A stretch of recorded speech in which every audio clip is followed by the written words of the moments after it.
দিন কায়েমের গুরুত্ব সম্পর্কে ওয়াজ করছেন বিশ্ববিখ্যাত মুফাসসিরে কোরআন শহীদ আল্লামা দেলোয়ার হোসেন সাঈদী। আল্লাহর দ্বীনকে জমিনের উপরে প্রতিষ্ঠিত করার জন্য যদি আমরা আজও যদি ঐক্যবদ্ধ হই দ্বীন কায়েমের জন্য, তাহলে আল্লাহ রাব্বুল আলামিন আমাদেরকে মদদ করবেন। আল্লাহ পাক কোরআনে কারীমের মধ্যে বলেছেন, ওয়া কানা হাক্কান আলাইনা নাসরুল মুমিনিন, মুমিনদেরকে সাহায্য করা আমি আল্লাহর জন্য ওয়াজিব হয়ে যায়। জোরে বলেন সুবহানাল্লাহ। আমার ভাইরা, জিহাদের ভিতরে সাহাবায়ে কিরাম আল্লাহর জান্নাতে যাওয়ার জন্য তারা জিহাদ করেছেন। তারা দেশ দখলের জন্য জিহাদ করেন নাই, দিন প্রতিষ্ঠার জন্য লড়াই করা ফরজ। দিন প্রতিষ্ঠার জন্য লড়াই করা কি? যেরকম কি? আর এই ফরজ দায়িত্ব পালন করতে গিয়ে যদি কেউ মারা যায়, তাহলে কোথায় যাবে? কোথায় যাবে? ওই শাহাদাতের মওত হচ্ছে একটা সেতু, একটা সেতু বা একটা ব্রিজ, একটা সাঁকো, এপারে দুনিয়া ওপারে আল্লাহর জান্নাতুল ফেরদাউস। জোরে বলেন সুবহানাল্লাহ। এই জন্য হযরত ওমর ফারুক রাদিয়াল্লাহু তাআলা আনহু সব সময় দোয়া করতেন, আল্লাহুম্মা রযুকনি শাহাদাতান ফি সাবিলিক ওয়াজআল মাউতি ফি বালাদ রাসূলিক। আল্লাহ রাব্বুল আলামিন, আমাকে রাসূলের শহরে মওত দাও আর আমাকে তোমার দ্বীনের রাস্তায় শাহাদাত মঞ্জুর করো। জোরে বলেন আমিন। এটা আমাদের দোয়া, আমারও দোয়া, আমার সারা জীবনের স্বপ্ন, সারা জীবনের স্বাদ, আল্লাহ যেন শাহাদাতের মওত নসিব করে দেন। জোরে বলেন আমিন। এর থেকে উন্নত মানের মওত আর নাই। ওই প্যারালাইসিস হয়ে বিছানায় পড়ে তড়পায় তড়পায় মরার কোনো দাম নাই। দুনিয়ার বুকে বিড়ালের জিন্দিগি বছর করার 500 বছর বেঁচে থাকার দাম নাই। সিংহের মতো 1 সেকেন্ড বেঁচে থাকার দাম আছে, ঠিক কিনা? আর মওত, প্লীহা, যকৃত, typhoid, paralysis, diabetes, heart attack, kidney পচে যাওয়া, হাবিজাবি মওতের চাইতে আল্লাহর রাস্তায় জিহাদ করে শাহাদাতের মওত সর্বশ্রেষ্ঠ মওত। জোরে কোন সুবহানাল্লাহ। আমার ভাইরা, রাসূলে পাক সাল্লাল্লাহু আলাইহি ওয়াসাল্লাম তিনি মদিনা মুনাওয়ারায় এসে প্রথম যে জিহাদের সম্মুখীন হলেন, ওইটার নাম কি? কোন জিহাদ? বদর। কোন জিহাদ? বদরের জিহাদ। সেই বদরের মাঠে জিহাদের জন্য রাসূল সাহাবীদেরকে তৈরি করতেছেন। তো আপনারা চিন্তা করেন বিষয়টা, জিহাদ করতে হবে। এই বদরে সাহাবীরা জিহাদ করবে কাদের বিরুদ্ধে? নিজের বাপের বিরুদ্ধে। রাসূল পাক খুব চিন্তিত হলেন যে সাহাবীদেরকে কিভাবে উদ্বুদ্ধ করা যায়। হুজুর জিহাদের কথাই বলতেছেন যে এখন বদরে আমাদের টিকে থাকার প্রশ্ন, এইটা মুসলমানদের টিকে থাকার প্রশ্ন, বদরের যুদ্ধ, বদরের এই জিহাদটা। হুজুর যখন এগুলি বলতেছেন, হযরত মিকদাদ রাদিয়াল্লাহু তাআলা আনহু রাসূলের একজন জলিলুল কদর সাহাবী, তিনি দাঁড়িয়ে বলছেন, হে আল্লাহর রাসূল, কেন আপনি চিন্তা করছেন? ইমজি বিনা ইয়া রাসূলুল্লাহ হাইসু মা তাশা। হে আল্লাহর রাসূল, আপনি আমাদেরকে নিয়ে চলুন যেদিকে আপনার খুশি। হাইসুমা আমারাকাল্লাহ, যেদিকে আল্লাহ আপনাকে নির্দেশ করেন সেদিকে আমাদের নিয়ে আপনি সেদিকেই চলুন। ইন্না লা নাকুলু লাকা কামা ক্বালা বনু ইসরাঈল লি মূসা আলাইহিস সালাম ইযহাব আনতা ওয়া রাব্বুকা ফাকাতিলা ইন্না হাহুনা কায়িদুন। বুখারী শরীফের হাদিস। হযরত মিকদাদ রাদিয়াল্লাহু তাআলা আনহু বলছেন, হে আল্লাহর রাসূল, আপনি আমাদের নিয়ে চলুন, আল্লাহ যেদিকে আপনাকে আমাদের নিয়ে যেতে বলেন সেই দিকে নিয়ে যান। আমরা মুসা আলাইহিস সালামের উম্মতের মতো বলবো না যে হে মুসা আপনি আর আপনার আল্লাহ দুজন গিয়া যুদ্ধ করেন, আমরা এখানে বসে থাকি, এমন কথা আমরা বলবো না। বাল ইযহাব আনতা ওয়া রাব্বুকা ফাকাতিলা ইন্না মাআকুমা মুকাতিলুন। ও নবী, বরং আমরা বলবো আপনি চলুন আমাদের নিয়ে, আপনি এবং আপনার আল্লাহ চলুন জিহাদের ময়দানে, আমরা আপনার সঙ্গে জিহাদ করব, লড়াই করব সেই পর্যন্ত। মাদামাত মিন্না মাদামাত আইনুম মিন্না তাতাররাফ, যতক্ষণ পর্যন্ত আমাদের একটা চক্ষুর পলক পড়ে, যতক্ষণ পর্যন্ত একটা চোখের পাতা নড়ে, ততক্ষণ পর্যন্ত আমরা কাফেরদের বিরুদ্ধে লড়ব। সুবহানাল্লাহ ওয়া বিহামদিহি। যতক্ষণ চোখের পাতা নড়ে ততক্ষণ পর্যন্ত লড়ব, নিয়ে চলুন আমাদেরকে। হুজুর খুব খুশি হলেন। আরে রাসূল পাক সাল্লাল্লাহু আলাইহি ওয়াসাল্লাম দারুণ ভাবে খুশি হয়ে গেলেন।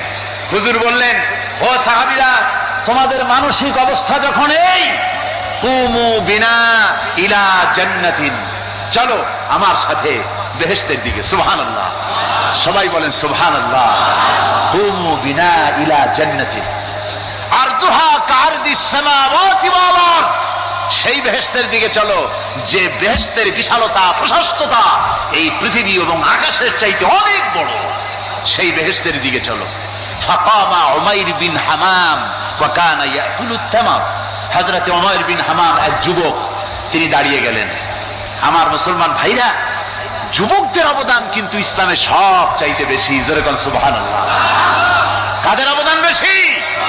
যে সর্বপ্রথম ইসলাম কবুল করেছে কারা? যুবকরা।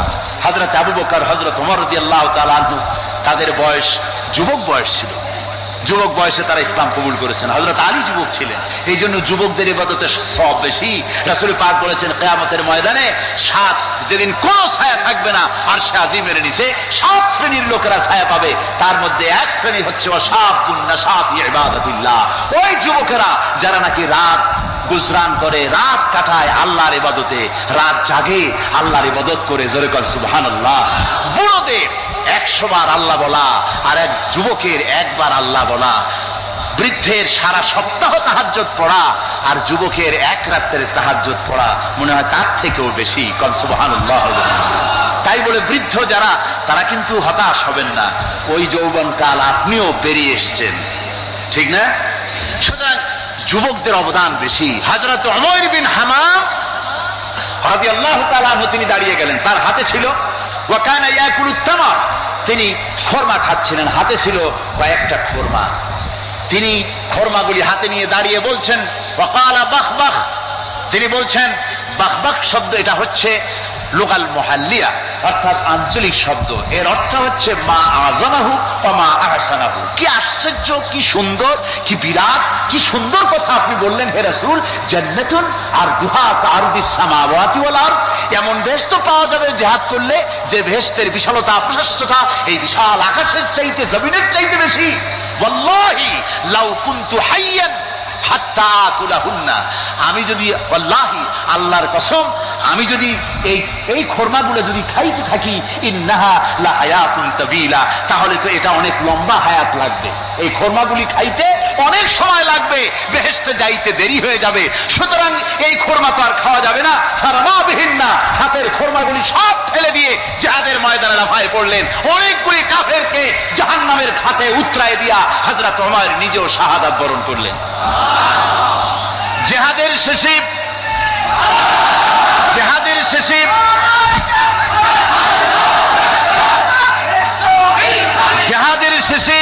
শহাদায়ে বদরের সমস্ত শহীদদের লাশ এক জায়গায় এনে সাহাবীরা বললেন, হে আল্লাহর রাসূল, আপনি যখন জান্নাতের বর্ণনা দিতেছিলেন তখন যে যুবকটা খরমা খেতেছিল আর জান্নাতের আশায় হাতের খরমা ফেলে দিয়েছিল, যে খরমাগুলি খাইতে গেলে তো সময় লাগবে অনেক, বেহেশতে যেতে দেরি হয়ে যাবে, এই কথা মনে করে হাতের খরমা ফিকে ফেলে জিহাদের ময়দানে এসে শাহাদাত বরণ, যে যুবকটি জিহাদ করেছিল তার লাশে সেও শাহাদাত বরণ করেছে।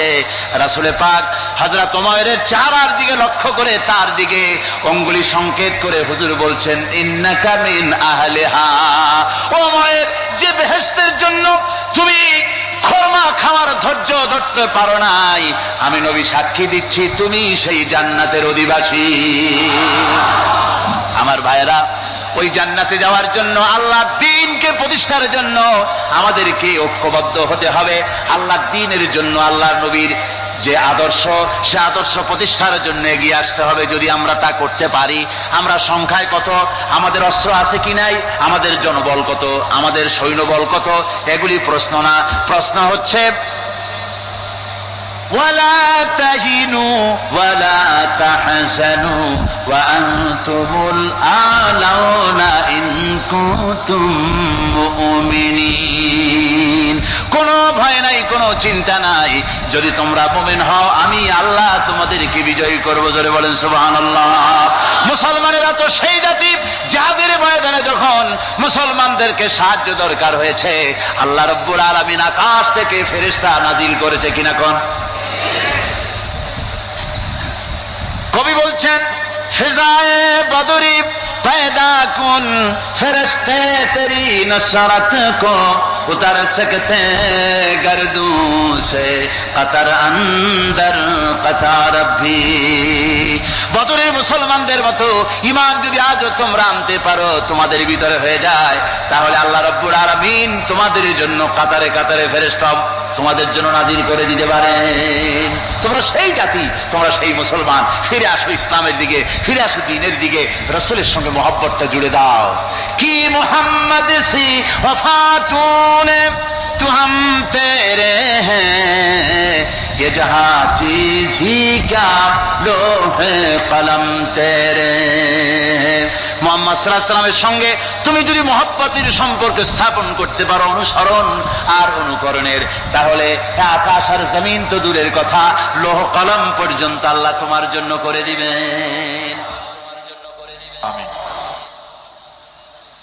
রব্বানা যালামনা أنفسنا وإن لم تغفر لنا وترحمنا لنكونن من الخاسرين ربنا لا تزغ قلوبنا بعد إذ هديتنا وهب لنا من لدنك رحمة إنك أنت الوهاب।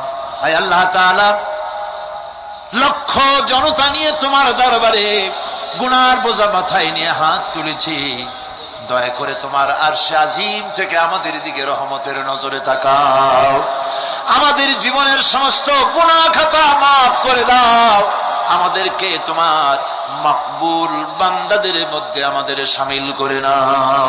রব্বুল আলামিন আমাদের আলোচনার সওয়াব জনাবে মুহাম্মদ রাসূলুল্লাহ সাল্লাল্লাহু আলাইহি ওয়াসাল্লামের রূহ মুবারকে পৌঁছায়া দাও।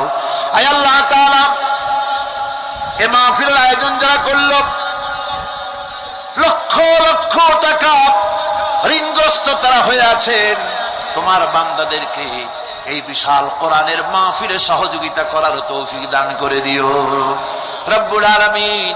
আয় আল্লাহ তাআলা, আজকের মাহফিলে যত রাজনৈতিক দলের নেতা এবং কর্মীরা এসেছেন, আমার ওই সব সম্মানিত ভাইদেরকে এই কথা বোঝার তৌফিক দাও। পুঁজিবাদ, সমাজবাদ, ধর্মনিরপেক্ষ মতবাদ দিয়া শান্তি হবে না, শান্তি হবে ইসলামে, শান্তি হবে কোরআনে, শান্তি হবে তোমার নবীর অনুসরণে। এই কথাগুলি সব রাজনৈতিক দলের নেতা আর কর্মী ভাইদেরকে বোঝার তৌফিক দিয়া দাও রব্বুল আলামিন।